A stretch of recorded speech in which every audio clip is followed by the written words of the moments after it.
Hello, അമ്മ മനസ്സിൻ്റെ പുതിയൊരു എപ്പിസോഡിലേക്ക് എല്ലാവർക്കും സ്വാഗതം. ചാനൽ ആദ്യമായിട്ട് കാണുന്നവരാണെങ്കിൽ ഒന്ന് സബ്സ്ക്രൈബ് ചെയ്തിട്ട് ലൈക്ക് ചെയ്യണേ. അപ്പോൾ സിദ്ധു പോയിട്ട് മേഘയെ ബാറിൽ നിന്ന് കൂട്ടിക്കൊണ്ടുവന്നാണ് വീട്ടിലാക്കിയതെന്ന് അറിഞ്ഞപ്പോൾ ചന്ദ്രിക ആകെ ഒരു കുശുമ്പും എന്തൊക്കെയോ പോലെയൊക്കെ തോന്നുവാണ്. അപ്പോൾ അവളത് പ്രകടിപ്പിക്കുന്നുണ്ടായിരുന്നു. എന്തോ സാറ് തനിച്ചു പോയിട്ട് മേഘയെ അങ്ങനെ കൂട്ടിക്കൊണ്ട് വന്നു എന്നുള്ളത് എനിക്കെന്തോ ശരിയായിട്ട് തോന്നുന്നില്ല. ഒന്നുമില്ലെങ്കിൽ അവളൊരു സ്ത്രീയാണല്ലോ, ഒരു പെണ്ണാണല്ലോ.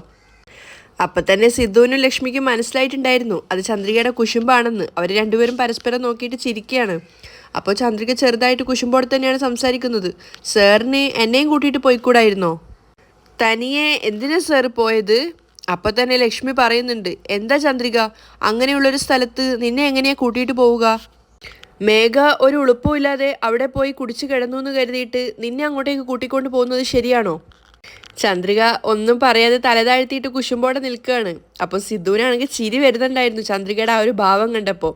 അപ്പം തന്നെ അവൻ ലക്ഷ്മിയോട് പറയുന്നുണ്ട്, അമ്മായി അമ്മായി പറഞ്ഞത് കറക്റ്റാണ്. എന്താണെന്ന് വെച്ചാൽ മേഘയെ ഞാൻ കൂട്ടിക്കൊണ്ടു വന്നത് കൊണ്ട് ചന്ദ്രികയ്ക്ക് പൊസസീവ്നെസ് വർക്കാവുന്നത് കാണുന്നുണ്ടോ? അത് കേട്ടപ്പോൾ ലക്ഷ്മിയും ചിരിക്കുന്നുണ്ടായിരുന്നു. സിദ്ധു കളിയാക്കിക്കൊണ്ട് ചന്ദ്രികയോട് ചോദിക്കുന്നുണ്ട്, അല്ലേ ചന്ദ്രിക? ചന്ദ്രിക ആകെ കൂടെ നാണം കെട്ടിട്ടുണ്ടായിരുന്നു. കാരണം അവളുടെ പൊസസീവ്നെസ് ആണെന്ന് തന്നെ ഉള്ളത് എല്ലാവർക്കും മനസ്സിലായി. ഏയ്, ഒരു മണ്ണാങ്കട്ടയും ഇല്ല. ചന്ദ്രിക പെട്ടെന്ന് തന്നെ ദേഷ്യത്തോടെ പറയാണ്. പക്ഷേ ലക്ഷ്മിക്കും സിദ്ധുവിനും കാര്യം മനസ്സിലായിട്ടുണ്ടായിരുന്നു. എന്നിട്ടും ചന്ദ്രിക വിട്ടുകൊടുക്കുന്നില്ല. എന്തായാലും മേഘ ഒരു പെണ്ണാണ്. അവൾക്ക് ഞാൻ സഹായം ചെയ്യുന്നത് പോലെ നിങ്ങൾക്ക് സഹായം ചെയ്യാൻ പറ്റില്ല. അതാണ് ഞാൻ പറഞ്ഞത്. ചന്ദ്രിക തോറ്റു കൊടുക്കാൻ തയ്യാറല്ലായിരുന്നു. ആയിക്കോട്ടെ ആയിക്കോട്ടെ. സിദ്ധുവും ലക്ഷ്മിയും ചിരിച്ചുകൊണ്ട് പിന്നീട് ഭക്ഷണം കഴിക്കുകയാണ്. അല്ലാതെ മറ്റൊന്നുമില്ല എന്ന് പറഞ്ഞിട്ട് കുശുമ്പോടെ ചന്ദ്രിക തിരിച്ച് അടുക്കളയിലേക്ക് പോവുകയാണ്.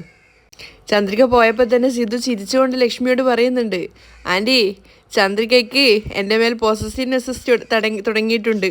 അതെ സിദ്ധു, നീ തനിച്ചു പോയി മേഘയെ കൂട്ടിക്കൊണ്ട് വന്നത് ചന്ദ്രികയ്ക്ക് തീരെ ഇഷ്ടപ്പെട്ടിട്ടില്ല.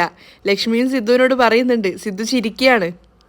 ചന്ദ്രിക ആകെ ഒരു ദേഷ്യം പിടിച്ച അവസ്ഥയിലാണ് നിൽക്കുന്നത് സിദ്ധാർത്ഥ് പോയത് ഓർത്തിട്ട്. അപ്പോൾ അവൾ അടുക്കളയിൽ നിന്ന് തിരിച്ചു വന്നിട്ട് സിദ്ധുവിൻ്റെ പാത്രത്തിലേക്ക് വീണ്ടും ഇഡലി ഇടുമ്പോൾ സിദ്ധു പറയുന്നുണ്ട്, ചന്ദ്രിക മതി, കഴിക്ക് സർ. അപ്പോൾ സിദ്ധു വീണ്ടും വീണ്ടും പറയാണ് മതി, ഇടണ്ടെന്ന്. സിദ്ധുവിൻ്റെ ആ ഒരു ഗതികെട്ട അവസ്ഥ കണ്ടിട്ട് ലക്ഷ്മി എന്നെ ചിരിക്കുന്നുണ്ടായിരുന്നു. ചന്ദ്രികയാണെങ്കിൽ കുശുമ്പോട് കൂടി സിദ്ധുവിനെ നോക്കുവാണ്. സിദ്ധുവിന് അത് കണ്ട് ചിരി വരുന്നുണ്ടായിരുന്നു. പിന്നെ കാണിക്കുന്നത് ഒരു ട്രാഫിക്കിൻ്റെ ഒരു ഏരിയ ആണ്. അപ്പോൾ അവിടെ വെച്ചിട്ട് മഹേഷിൻ്റെ ബൈക്ക് അവിടെ തടഞ്ഞു വെക്കുകയാണ് പോലീസുകാർ. എന്നിട്ട് അവിടുത്തെ എസ് ഐക്ക് പേപ്പറും കാര്യങ്ങളൊക്കെ കാണിച്ചു കൊടുക്കാൻ പറയാണ്. മഹേഷ് വണ്ടി സൈഡ് ഒതുക്കിയതിന് ശേഷം അയാളുടെ അടുത്തേക്ക് പോവാണ്. അപ്പോൾ അയാൾ പറയുന്നുണ്ട് ലൈസൻസ്, ഇൻഷുറൻസ്, ഇങ്ങനെയുള്ള പേപ്പേഴ്സും കാര്യങ്ങളൊക്കെ എടുക്കാൻ വേണ്ടിയിട്ട്. സർ, അതൊക്കെ വീട്ടിലാണുള്ളത് സർ. കുറച്ചൊരു ഭയത്തോടെയാണ് മഹേഷ് പറയുന്നത്. അപ്പോൾ അയാൾ ദേഷ്യത്തോടെ പറയുന്നുണ്ട്, ഇതൊക്കെ വീട്ടിൽ വെച്ചിട്ട് പിന്നെ ബൈക്ക് മാത്രം എടുത്തിട്ട് എന്തിനാ വന്നത്? ശരി, എങ്കിൽ പിന്നെ 1000 രൂപ ഫൈൻ അടിച്ചിട്ട് പോയിക്കോ. സർ സർ സർ ഒരു നിമിഷം സർ, എൻ്റെ കയ്യിൽ ഇപ്പോൾ അത്രയധികം പണമില്ല സർ. കാശില്ലെങ്കിൽ ബൈക്ക് ഇവിടെ വെച്ചിട്ട് നടന്നു പോയിക്കോ. അത് കേട്ടതും മഹേഷ് ആകെ പരിങ്ങലിലായിട്ടുണ്ടായിരുന്നു. എന്നിട്ട് അയാൾ കോൺസ്റ്റബിളിനോട് പറയുന്നുണ്ട് ബൈക്ക് എടുത്തിട്ട് സ്റ്റേഷനിൽ കൊണ്ടിടാൻ. മഹേഷ് അപ്പോൾ പിന്നെ അയാളോട് യാചിക്കുകയാണ്, സർ ഒരു നിമിഷം, ഞാൻ പറയുന്നൊന്ന് കേൾക്ക് സർ. എന്നിട്ട് മഹേഷ് മനസ്സിൽ ചിന്തിക്കുന്നുണ്ട്, ഈ സമയത്ത് എന്തുകൊണ്ട് എനിക്ക് മഹേന്ദ്രൻ്റെ പേര് ഉപയോഗിച്ചൂടാ? സർ, ഞാൻ മഹേന്ദ്രൻ സാറിൻ്റെ മരുമകനാണ് സർ. അപ്പോൾ എസ് ഐ ചോദിക്കുന്നുണ്ട്, ഏത് Mahendran? Sir, Mahendran groups of കമ്പനിയുടെ MD ആയിട്ടുള്ള മഹേന്ദ്രൻ്റെ മരുമകനാണ് ഞാൻ. അപ്പോൾ എസ് ഐ ആണെങ്കിൽ അതിശയത്തോടെ മഹേഷിനെ നോക്കുകയാണ്. മഹേന്ദ്രൻ സാറിൻ്റെ മരുമകനാണോ നിങ്ങൾ? എന്താ സാർ നിങ്ങൾ ഇത്രയും സിമ്പിളായിട്ട്? അവരിപ്പോൾ പുതിയതായിട്ട് ചന്ദ്രികയുടെ പേരിലൊരു ഗാർമെൻറ്റ്സ് തുടങ്ങിയിട്ടില്ലേ? ആ ചന്ദ്രിക നിങ്ങളുടെ ഭാര്യയാണോ? ആ അതെ സർ, ചന്ദ്രിക എൻ്റെ ഭാര്യയാണ്. എന്താ സർ, ഇത് ആദ്യം തന്നെ പറഞ്ഞുകൂടായിരുന്നു സർ? മഹേന്ദ്രൻ സാറിനോട് ഞാൻ ചോദിച്ചതായിട്ട് പറയണേ സർ. പറയാം സർ. ശരി, അങ്ങനെയാണെങ്കിൽ ചന്ദ്രിക മേഡത്തോടും ഞാൻ അന്വേഷിച്ചതായിട്ട് പറയൂ. തീർച്ചയായിട്ടും. മഹേഷിനോട് വളരെ ബഹുമാനത്തോടു കൂടിയാണ് ആ SI പിന്നീട് സംസാരിച്ചത്. സോറി സർ, ഞാൻ വളരെ മോശമായിട്ട് നിങ്ങളോട് ആദ്യം തന്നെ സംസാരിച്ചു. നിങ്ങളൊന്നും മനസ്സിൽ വെക്കരുത്. നിങ്ങൾ പൊയ്ക്കോളൂ സർ. അപ്പോൾ മഹേഷ് ഇങ്ങനെ അതിശയത്തോടെയാണ് നിൽക്കുന്നത്. കാരണം മഹേന്ദ്രൻ്റെ പേര് യൂസ് ചെയ്യുന്ന സമയത്ത് പോലും ഇത്രയധികം ബെനിഫിറ്റ് ഉണ്ടാവുമെന്ന് അവൻ വിചാരിച്ചിട്ടുണ്ടായിരുന്നില്ല. മഹേഷ് മനസ്സിൽ ചിന്തിക്കുന്നുണ്ട്, മഹേന്ദ്രൻ്റെയും ചന്ദ്രികയുടെയും പേര് പറഞ്ഞ ഉടനെ തന്നെ ഈ SI പോലും എനിക്ക് സല്യൂട്ട് അടിച്ചിട്ട് എന്നോട് പൊയ്ക്കോളാൻ പറയാണ്. ഈ ബഹുമാനവും ആദരവുമെല്ലാം ചന്ദ്രികയുടെയും സിദ്ധാർത്ഥിൻ്റെയും കല്യാണം നടക്കുന്നതിന് മുൻപ് വരെ മാത്രമേ കിട്ടുള്ളൂ. അവരുടെ രണ്ടുപേരുടെയും കല്യാണം നടന്നു കഴിഞ്ഞാൽ പിന്നെ ഞാൻ മഹേന്ദ്രൻ്റെ മരുമകനാണെന്നും പറയാൻ പറ്റില്ല, ചന്ദ്രികയുടെ ഭർത്താവാണെന്നും പറയാൻ പറ്റില്ല. അപ്പോൾ സിദ്ധാർത്ഥും ചന്ദ്രികയും തമ്മിലുള്ള വിവാഹം നടക്കാൻ പാടില്ല. നടന്നില്ല എന്ന് വെച്ചോ, ഇതുപോലുള്ള ഒരുപാട് കാര്യങ്ങൾ എനിക്ക് മുന്നിൽ ഉപകാരപ്പെടും. മഹേഷ് വലിയൊരു പ്ലാനിങ് തന്നെ മനസ്സിൽ തയ്യാറാക്കുകയാണ്. കുറച്ചായിട്ട് ചന്ദ്രികയായിട്ട് ചേർന്നിട്ട് വീണ്ടും അവളുടെ ജീവിതത്തിലേക്ക് കടന്നു ചെല്ലാൻ പറ്റിയ പിന്നീട് ലൈഫ് തന്നെ സെറ്റിലാവും. പിന്നീട് രാജാവിനെ പോലെ ജീവിക്കാം. മഹേഷ് മനസ്സിൽ വലിയൊരു പ്ലാനിങ് തന്നെയാണ് തയ്യാറാക്കുന്നത്. അതും മലറിനെ വെച്ചുകൊണ്ടാണ് അവൻ്റെ മനസ്സിലൊരു പ്ലാൻ ഉണ്ടായിരുന്നത്. അതിനുശേഷം SIയോട് അവിടുന്ന് ചോദിച്ചിട്ട് മഹേഷ് അവിടുന്ന് പോവാണ്. പിന്നീട് ആരതിയും ആകാശും ചേർന്നിട്ട് ജാനകിയും കൂട്ടിയിട്ട് ക്ഷേത്രത്തിൽ വന്നിരിക്കുകയാണ്. അവർക്കൊപ്പം സുന്ദരി ഉണ്ടായിരുന്നു. അപ്പോൾ ജാനകിയെ കണ്ടപ്പോൾ തന്നെ പൂജാരി നന്നായിട്ട് സ്വീകരിക്കുകയാണ്. പിന്നെ വന്നതിൻ്റെ വിശേഷം കാര്യങ്ങളൊക്കെ ചോദിക്കുന്ന സമയത്ത് ജാനകി സന്തോഷത്തോടെ പറയുന്നുണ്ട്, എൻ്റെ നേർച്ചക്കടം ദൈവം നിറവേറ്റി തന്നു. അതായത് ആകാശിനെയും ആരതിയും ഒരുമിപ്പിച്ചു. എൻ്റെ മകൾ ആഗ്രഹിച്ചതുപോലെ അവളുടെ ഇഷ്ടപ്പെട്ട ആളെ തന്നെ അവൾക്ക് ഭർത്താവായി കിട്ടി. അതുകൊണ്ടാണ് ദൈവത്തിന് വെച്ച നേർച്ച നിറവേറ്റിയിട്ട് പോവാമെന്ന് കരുതി വന്നത്. ഒരുപാട് സന്തോഷം. ആരുടെ പേരിലാണ് അർച്ചന എന്ന് ചോദിക്കുന്ന സമയത്ത് ആരതിയുടെയും നാളും നക്ഷത്രവും അതുപോലെ തന്നെ ആകാശിൻ്റെയും പേരും നക്ഷത്രമൊക്കെ പറഞ്ഞു കൊടുക്കുകയാണ്. അതിനുശേഷം അദ്ദേഹം അർച്ചന നടത്താൻ വേണ്ടിയിട്ട് താലവുമായിട്ട് അകത്തേക്ക് പോവുകയാണ്. എല്ലാവരും പ്രാർത്ഥനയോടെ നിൽക്കുന്ന സമയത്താണ് സുന്ദരിയുടെ ഫോൺ റിങ് ചെയ്യുന്നത്. ഫോണിൽ വിളിക്കുന്നത് ആരാണെന്ന് നോക്കിക്കൊണ്ട് സുന്ദരി വേഗം തന്നെ പുറത്തേക്ക് വരികയാണ്. അപ്പോൾ കുറച്ച് ദൂരത്തോട്ട് വന്നിട്ട് ചുറ്റിലും നോക്കുന്നുണ്ടായിരുന്നു. വിളിക്കുന്നത് മറ്റാരും ആയിരുന്നില്ല, ജ്യോതിയുടെ സഹോദരൻ തന്നെയാണ്. അപ്പോൾ കോൾ അറ്റൻഡ് ചെയ്തതിന് ശേഷം അയാൾ പറയുന്നുണ്ട്, ഞാനിവിടെ പുറത്ത് വെയിറ്റ് ചെയ്യാണ്, ഇങ്ങോട്ടേക്ക് വാന്ന്. ശരി സർ, ഞാൻ വരാം എന്ന് പറഞ്ഞതിന് ശേഷം തിരിച്ചു വന്നിട്ട് ജാനകിയോടായിട്ട് പറയാണ്, മാഡം നിങ്ങൾ നേർച്ചക്കട നിറവേറ്റാൻ വേണ്ടിയിട്ട് 108 വിളക്കേറ്റാന്ന് പറഞ്ഞിരുന്നില്ലേ, അതിന് വേണ്ടുന്ന തിരിയും എണ്ണയും ഒക്കെ ഞാൻ പുറത്തു പോയി വാങ്ങിയിട്ട് വരാം. ശരി സുന്ദരി, പോയി വാങ്ങിയിട്ട് വരൂ. അത് കേട്ടപ്പോൾ തന്നെ സുന്ദരി വേഗം പുറത്തേക്ക് വരികയാണ്. പുറത്ത് വന്ന് നോക്കുന്ന സമയത്ത് അഖിലനെ അവിടെ എവിടെയും കാണുന്നുണ്ടായിരുന്നില്ല. അപ്പോൾ ഫോൺ എടുത്തിട്ട് വീണ്ടും അയാളെ വിളിച്ചു നോക്കുകയാണ്. അപ്പോൾ അയാൾ പറയുന്നുണ്ട്, ഞാനും ഇവിടെ തന്നെയാണ് ഉള്ളത്.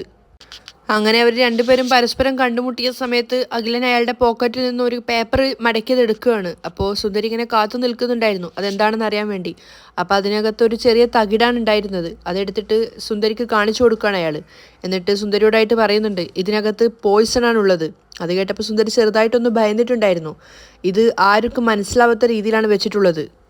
അത് സുന്ദരിയുടെ കൈകളിൽ ഏൽപ്പിച്ചതിന് ശേഷം അയാൾ പറയുന്നുണ്ട്, ക്ഷേത്രത്തിനകത്ത് വെച്ച് തരുന്ന നിവേദ്യത്തിൻ്റെ കൂടെ എങ്ങനെയെങ്കിലും ജാനകിക്ക് ആർക്കും മനസ്സിലാവാത്ത രീതിയിൽ ഇതുകൂടെ ചേർത്ത് കൊടുക്കണം.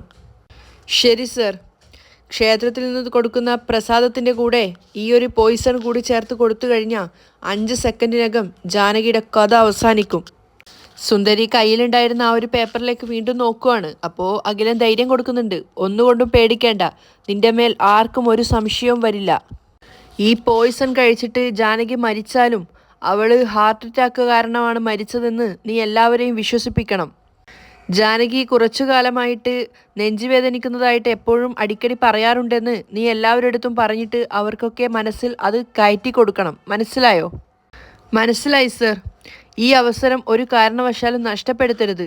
വീട്ടിൽ വെച്ചിട്ട് ജാനകിയുടെ കഥ അവസാനിപ്പിക്കുന്നതിനേക്കാൾ എത്രയോ നല്ലതാണ് ക്ഷേത്രത്തിൽ വെച്ച് അവളുടെ കഥ അവസാനിപ്പിക്കുന്നത്. അങ്ങനെയാവുമ്പോൾ നിന്റെ മേൽ ആർക്കും ഒരു സംശയവും വരില്ല. ശരി ശരി, നീ അകത്തേക്ക് പോ. എന്നിട്ട് കാര്യം ചെയ്തതിന് ശേഷം എന്നെ കോൾ ചെയ്യ്. എല്ലാം സൂക്ഷിച്ച് ചെയ്യണം എന്ന് പറഞ്ഞിട്ട് സുന്ദരി അയാൾ മടക്കി അയക്കുകയാണ്. സുന്ദരി തിരിച്ച് ക്ഷേത്രത്തിനകത്തേക്ക് തന്നെ വന്നിട്ടുണ്ടായിരുന്നു. അപ്പോഴേക്കും അർച്ചന കഴിഞ്ഞിട്ട് പൂജാരി ബാക്കിയുണ്ടായിരുന്ന പ്രസാദവും നൈവേദ്യമൊക്കെ കൊണ്ടുപോയി കൊടുക്കുകയാണ്. അപ്പോൾ ആകാശിനോടും ആരതിയോടായിട്ട് അദ്ദേഹം പറയുന്നുണ്ട്, പ്രാർത്ഥനയ്ക്ക് ശേഷം ദൈവത്തിൻ്റെ കാൽക്കൽ തൊട്ട് തൊഴാൻ വേണ്ടിയിട്ട്. അവർ രണ്ടുപേരും അകത്ത് പോയിട്ട് അതുപോലെ ചെയ്യാണ്. അതേസമയം സൂപ്പർ മാർക്കറ്റിലാണ് ജ്യോതി ഉണ്ടായിരുന്നത്. അങ്ങനെ അവർ സാധനങ്ങളൊക്കെ എടുത്ത് പോകുന്നതിനിടയ്ക്ക് പെട്ടെന്ന് ഓപ്പോസിറ്റ് നിന്നിട്ടുണ്ടായിരുന്ന ഒരു പെൺകുട്ടിയുടെ ദേഹത്ത് തട്ടുകയാണ്. അപ്പോൾ ജ്യോതിയുടെ കയ്യിലുണ്ടായിരുന്ന ഫോണ് താഴെ വീണിട്ടുണ്ടായിരുന്നു.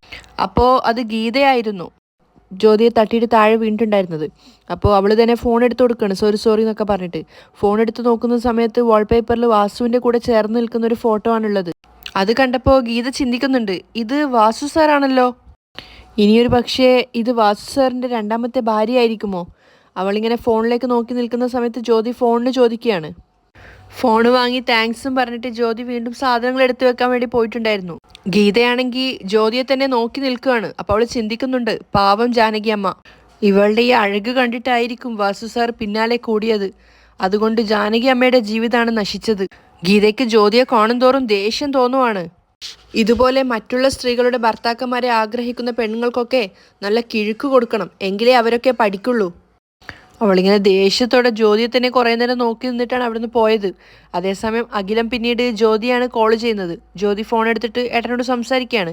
എവിടെയാന്നൊക്കെ ചോദിക്കുന്ന സമയത്ത് സൂപ്പർ മാർക്കറ്റിലാണെന്ന് പറയുമ്പോൾ അഖിലം പറയുന്നുണ്ട്, ഒരു പ്രധാനപ്പെട്ട കാര്യം പറയാനുണ്ട്. സുന്ദരിയുടെ കയ്യിൽ ഞാൻ ഇപ്പോഴാണ് പോയിസൺ കൊടുത്തിട്ട് വന്നത്. അത് കേട്ടതും ജ്യോതിയുടെ വല്ലാത്തൊരു സന്തോഷം ഉണ്ടാവുകയാണ്. ആരതിയുടെയും ആകാശിൻ്റെയും കൂടെ ജാനകി ക്ഷേത്രത്തിൽ വന്നിട്ടാണുള്ളത്. ക്ഷേത്രത്തിൽ വെച്ച് കൊടുക്കുന്ന പ്രസാദത്തിൻ്റെ കൂടെ സുന്ദരി ആ പോയിസൺ കൂടി ചേർത്തിട്ട് ജാനകിക്ക് കൊടുക്കും. അഖിലൻ സന്തോഷത്തോടെ പറയുകയാണ്. ആ സമയത്ത് ഗീത ജ്യോതിയുടെ തൊട്ടടുത്തുണ്ടായിരുന്ന ആ ഒരു റാക്കിൽ തന്നെയാണ് ഉണ്ടായിരുന്നത്. അപ്പോൾ അവർ പരസ്പരം കാണുന്ന രീതിയിലാണുള്ളത്. പക്ഷെ ജ്യോതി തിരിഞ്ഞു നിന്നതുകൊണ്ട് ജ്യോതി ഗീതയെ കണ്ടിട്ടുണ്ടായിരുന്നില്ല. ജ്യോതി ചുറ്റിലും നോക്കുവാണ്, പക്ഷെ അവൾ ഗീതയെ കണ്ടിട്ടുണ്ടായിരുന്നില്ല. ആ സമയത്ത് അവൾ ശബ്ദം താഴ്ത്തി ഏട്ടനോട് ചോദിക്കുകയാണ്, ഏട്ടാ, ക്ഷേത്രത്തിൽ വെച്ച് കൊടുക്കുന്ന പ്രസാദത്തിന്റെ കൂടെ പോയിസൺ കൂടി ചേർത്ത് സുന്ദരി കൊടുക്കുകയാണെങ്കിൽ ജാനകി മരിച്ചിടുമോ ഏട്ടാ? അത് കേട്ട സമയത്ത് ഗീത ആകെ ഞെട്ടിയിട്ടുണ്ടായിരുന്നു. ആ പ്രസാദം കഴിച്ച 5 മിനിറ്റിനുള്ളിൽ ജാനകിയുടെ കഥ അവസാനിക്കും. അഖിലം പറഞ്ഞത് കേട്ടിട്ട് ജ്യോതിക്ക് സന്തോഷാവുകയാണ്. അങ്ങനെയാണെങ്കിൽ ഇന്നത്തോടുകൂടി ജാനകിയുടെ കഥ അവസാനിക്കും, അങ്ങനെയല്ലേ? തീർച്ചയായിട്ടും ഇന്നുകൂടി മാത്രമേ ജാനകിയുടെ ശല്യം ഉണ്ടാവുള്ളൂ. അഖിലം പറയുന്നത് കേട്ടിട്ട് ജ്യോതി ഇങ്ങനെ സന്തോഷത്തോടെ നിൽക്കുവാണ്. എന്തുകൊണ്ടാന്ന് വെച്ചാൽ ഞാൻ കൊടുത്തിരിക്കുന്ന പോയിസൺ അത്രയ്ക്കധികം പവറുള്ളതാണ്. അപ്പോൾ ജ്യോതി ചോദിക്കുന്നുണ്ട്, ജാനകി മരണപ്പെട്ട് കഴിഞ്ഞാൽ പോലീസ് കേസ് എന്തെങ്കിലും ഉണ്ടാവും ഏട്ടാ? ഏയ്, അങ്ങനെയൊന്നും സംഭവിക്കില്ല. ഹാർട്ട് അറ്റാക്ക് കാരണമാണ് ജാനകി മരണപ്പെട്ടതെന്ന് എല്ലാവരെയും അറിയിക്കാൻ സുന്ദരിയെ ഞാൻ പറഞ്ഞേൽപ്പിച്ചിട്ടുണ്ട്. അവൾ അത് പ്രകാരം അങ്ങനെ ചെയ്തോളും. സുന്ദരി അത് പറഞ്ഞ് എല്ലാവരുടെയും നാവ് അടക്കിക്കോളും ഏട്ടാ. ജാനകി മരണപ്പെട്ടു എന്ന് വെക്ക്, ഇൻഷുറൻസിൻ്റെ തുക മുഴുവൻ വാസുവിൻ്റെ പേരിലേക്കാവും. അതിനുശേഷം വാസുവിൻ്റെ കയ്യിൽ നിന്നും ആ പണം നമുക്ക് ഈസി ആയിട്ട് വാങ്ങിക്കാം. പിന്നെ നമ്മൾ പറഞ്ഞത് പ്രകാരം മുംബൈയിൽ പോയിട്ട് നമുക്ക് ഹാപ്പി ആയിട്ട് സെറ്റിൽ ആവാട്ടാ. ഇതൊക്കെ കേട്ടിട്ട് ഗീത ആകെ ഞെട്ടിത്തരിച്ച് നിൽക്കുകയാണ്. ജ്യോതി പറയുന്ന എല്ലാ കാര്യങ്ങളും അവൾ നോട്ട് ചെയ്തിട്ടുണ്ടായിരുന്നു. എല്ലാം നമ്മൾ വിചാരിച്ചതുപോലെ തന്നെ നടക്കും മോളെ, നീ ഫോൺ വെക്ക്, ബാക്കിയൊക്കെ നമുക്ക് നേരിട്ട് കണ്ട് സംസാരിക്കാം. ശരി ഏട്ടാ എന്ന് പറഞ്ഞിട്ട് ജ്യോതി കോൾ കട്ട് ചെയ്യാണ്. അവർ തമ്മിലുള്ള സംഭാഷണം മുഴുവൻ കേട്ടതുകൊണ്ട് തന്നെ ഗീത ആകെ ഞെട്ടിക്കൊണ്ട് ചിന്തിക്കുന്നുണ്ട്. എടി ദുഷ്ടേ, ജാനകി അമ്മയുടെ ജീവിതം നശിപ്പിച്ചതും പോരാഞ്ഞി ഇനി നിനക്ക് ജീവൻ എടുക്കുകയും വേണമല്ലേ? ഇത് എത്രയും പെട്ടെന്ന് ചന്ദ്രിക അറിയിക്കണമല്ലോ എന്ന് പറഞ്ഞിട്ട് സൂപ്പർ മാർക്കറ്റിന്റെ വേറൊരു ഭാഗത്തേക്ക് നീങ്ങിയിട്ട് ചന്ദ്രികയെ കോൾ ചെയ്തുകൊണ്ടേ ഇരിക്കുകയാണ്. ചന്ദ്രികയാണെങ്കിൽ സ്കൂട്ടറിൽ കയറിയിട്ട് എങ്ങോട്ടോ പോയിക്കൊണ്ടിരിക്കുകയാണ്. അതുകൊണ്ട് തന്നെ ഫോൺ റിങ് ചെയ്യുന്നത് കേട്ടപ്പോൾ അവൾ അത് അറ്റൻഡ് ചെയ്യുന്നുണ്ടായിരുന്നില്ല. ഒരു തവണ വിളിച്ചിട്ട് കോൾ മുഴുവനായിട്ട് കട്ടായി. ഗീത ആകെ ടെൻഷൻ ആയിട്ടുണ്ടായിരുന്നു. അയ്യോ, ഈ ചന്ദ്രിക എന്താ ഫോൺ എടുക്കാത്തത്? എങ്ങനെ ഇത് ചന്ദ്രിക ഒന്ന് അറിയിക്കുക? അവൾ വീണ്ടും കോൾ ചെയ്യാണ്. അപ്പോൾ വണ്ടി ഒന്ന് സൈഡ് ഒതുക്കിയതിന് ശേഷം ചന്ദ്രിക ഫോൺ എടുക്കുന്നുണ്ട്. ഇത് ഗീതയാണല്ലോ, ഇവളെന്താ ഈ സമയത്ത്? ആ പറ ഗീത. ചന്ദ്രിക, നീ ഇപ്പോൾ എവിടെയാ? ഞാനൊരു ക്ലയൻറ്റിനെ കാണാൻ വേണ്ടി പോവുമായിരുന്നു. എന്താ കാര്യം പറ, ഒരുപാട് തവണ വിളിച്ചിട്ടുണ്ടല്ലോ. അയ്യോ ചന്ദ്രിക, ജാനകി അമ്മയുടെ ജീവന് ആപത്താണ്. അത് കേട്ടതു ചന്ദ്രിക ആകെ ഞെട്ടി. നീ എന്താ പറയുന്നത് ഗീത? അതേ ചന്ദ്രിക, ഇവിടെ സൂപ്പർ മാർക്കറ്റിൽ വെച്ചിട്ട് നിന്റെ വാസുമാമൻ്റെ രണ്ടാമത്തെ ഭാര്യയായിട്ടുള്ള ജ്യോതിയെ ഞാൻ കണ്ടിട്ടുണ്ടായിരുന്നു.